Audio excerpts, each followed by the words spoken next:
السلام علیکم سامعین، سلسلہ صحت اور زندگی کے ساتھ میں ہوں آپ کا میزبان ڈاکٹر گلزار عثمان۔ آج ہم جلدی امراض کے متعلق آپ سے بات چیت کریں گے، اور اس کے متعلق جو ایکسپرٹ ہمیں جوائن کر رہی ہیں آپ ہیں doctor Hira Shafqat, consultant dermatologist at Liaquat university of medical and health sciences.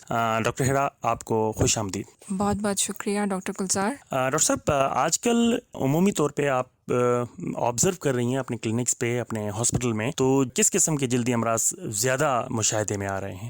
اس وقت چونکہ گرمی کا موسم ہے، اس کے علاوہ مانسون کا سیزن بھی چل رہا ہے، تو اس حوالے سے ہمارے او پی ڈی میں زیادہ پھوڑی، پھنسے، گرمی دانے، کیل مہاسے، دانت جس کو عام زبان میں رنگ ورم بھی کہا جاتا ہے، یہ زیادہ پائی جا رہی ہیں۔ یہ زیادہ اس لیے ہو رہی ہیں کہ یہ نمی میں نگہداشت پاتا ہے دانت، تو اس وجہ سے جہاں جہاں پسینہ جمع ہوتا ہے وہاں پہ یہ بنتے ہیں۔ پھوڑی اور پھنسی ہونے کی وجہ یہ ہے کہ پسینہ جب جمع ہوتا ہے تو جراثیم پیدا ہوتے ہیں، اور پراپر ہائیجین نہ ہونے کی وجہ سے پھوڑے اور پھنسی بھی بہت کامن ہے آج کل۔ کیل مہاسے آئلی اسکن میں ہوتے ہیں، جن کی جلد زیادہ چکنی ہوتی ہے ان میں، اور یہ موسم ایسا ہے کہ چکناہٹ جلد میں زیادہ ہو رہی ہے، تو اگر اس کو پراپرلی آپ ٹریٹ نہیں کر رہے، اپنا فیس اس طرح سے واش نہیں کر رہے، باقی بھی جو پریونٹیو میجرز ہیں وہ نہیں لے رہے، تو کیل مہاسوں میں بھی ہمیں زیادہ مقدار میں کیل مہاسے کے پیشنٹ آ رہے ہیں۔ اچھا، چونکہ جلدی امراض ہیں اور اس میں، اور ہماری لائف اسٹائل کی وجہ سے دن بدن اس میں اضافہ بھی دیکھنے میں آ رہا ہے، اور اس میں ایک چیز ہم جو زیادہ عموماً دیکھتے ہیں کہ مسکنسیپشنز بھی بہت ہیں۔ لوگوں نے اسکن کے امراض کے متعلق یا اپنی جلد کی حفاظت کے حوالے سے ان میں کافی ایسی چیزیں پائی جاتی ہیں جو اسے ہم غلط فہمی کہہ لیں یا مسکنسیپشن، تو آپ کا اس پہ کیا موقف ہے؟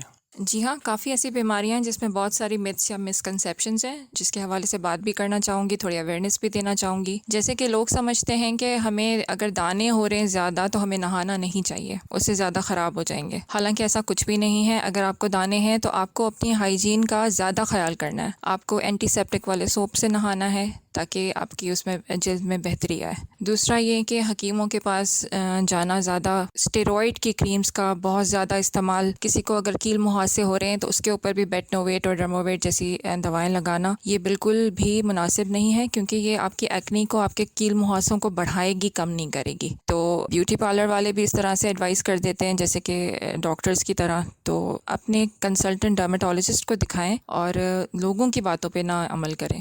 اچھا، یہ بڑی آپ نے اہم بات میں نشاندہی کی کہ ہمارے ہاں غیر مستند ڈاکٹرز یا حکیم یا پھر ایون بیوٹی پارلر یا سلونز، وہاں سے بھی لوگ ہدایات لے رہے ہوتے ہیں، اور اس کے بعض اوقات بہت زیادہ کانسیکوینسز ہوتے ہیں۔ تو عمومی رویہ کیا ہونا چاہیے، صحیح طرز عمل کیا ہے اسکن کیئر کے حوالے سے، یعنی اس کی ٹریٹمنٹ کے حوالے سے، اس کے علاج کے حوالے سے ہمیں بہتر رویہ کیا اپنانا چاہیے؟ دیکھیں، اسکن جو ہے ہماری باڈی کا سب سے بڑا آرگن ہے، سب سے بڑا سرفیس ایریا کور کرتا ہے، تو اگر آپ اپنے دل کے عارضے کے لیے، اپنے پیٹ کے عارضے کے لیے ایک مستند ڈاکٹر کے پاس جاتے ہیں، تو میں سمجھتی ہوں اپنی چمڑی کے مسئلے کے لیے آپ کو ایک مستند ڈاکٹر کے پاس جانا چاہیے۔ ایک دو وزٹس ہی لگتے ہیں، لیکن آپ کو صحیح دوائی مل جائے گی، بجائے اس کے کہ آپ زیادہ اسکن خراب کر کے پھر آئیں، تو پھر ڈاکٹر کے لیے بھی علاج کرنا تھوڑا مشکل ہو جاتا ہے۔ اچھا، اس سلسلے میں یہ بھی آگاہ کیجیے گا کہ عمومی طور پہ ہم دیکھتے ہیں کہ اسکن کے پرابلمس کچھ ایسے ہوتے ہیں جو لمبے عرصے تک چلتے ہیں، ان کی ٹریٹمنٹ جو ہے اس کا دورانیہ بعض اوقات مہینوں تک بھی محیط ہوتا ہے، تو ایسے کون سے جلدی امراض ہیں جس میں ہمیں لمبے عرصے تک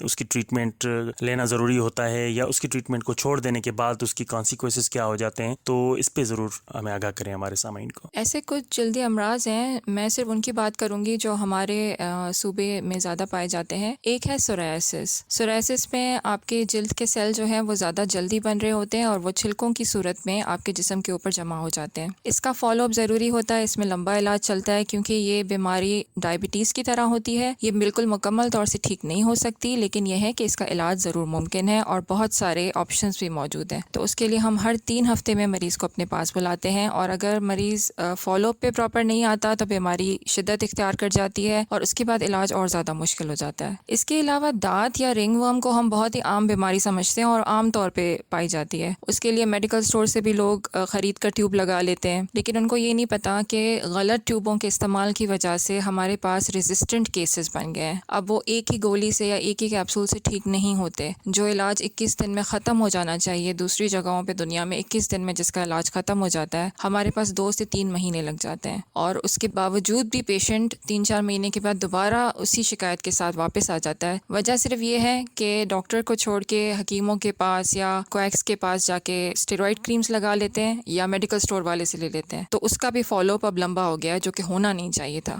جی بالکل صحیح.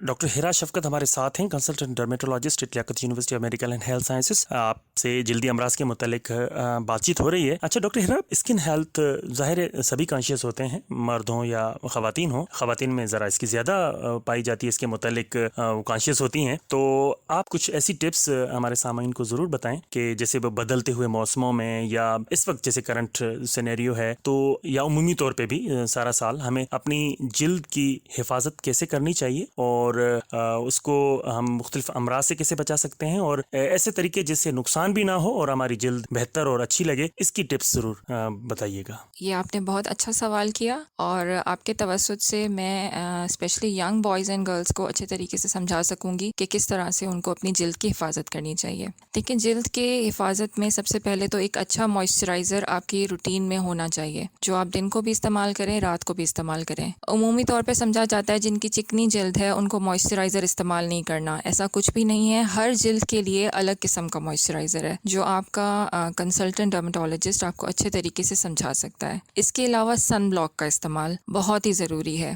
ہم دنیا کے اس حصے میں رہتے ہیں جہاں پہ گرمیاں زیادہ ٹائم رہتی ہیں اور دھوپ بہت اچھے طریقے سے نکلتی ہے. یہ ایک ہمارے لیے اچھی بھی بات ہے، لیکن دھوپ سے بچنا بہت ضروری ہے، کیونکہ 10 منٹ کی دھوپ بھی آپ کی اسکن کو اتنا ڈیمیج کر سکتی ہے کہ آپ کو اندازہ بھی نہیں ہے. تو سن بلاک ضرور لگائیں. گھر سے نکلنے سے 20 منٹ پہلے سن بلاک لگانا چاہیے. ہر 3 گھنٹے میں سن بلاک کو دوبارہ استعمال کرنا ہوتا ہے اپنے چہرے کے اوپر، گردن کے اوپر اور اپنے ہاتھوں کے اوپر، سورج کی شدت سے بچنے کے لیے. اس کے علاوہ اپنا چہرہ دن میں 2 مرتبہ ضرور دھوئیں. ایک دفعہ صبح اٹھ کے، ایک دفعہ جب آپ اپنا کام کاج ختم کر کے گھر آ جاتے ہیں یا سونے سے پہلے ضرور چہرہ دھو کے صاف کر کے سوئیں. چہرہ آپ کی پہلی پہچان ہے. اگر آپ کا چہرہ صاف ہوگا، اسکن ہیلدی ہوگی، تو آپ کی پہلی پہچان، آپ کا پہلا تعارف بھی بہت اچھا ہوگا.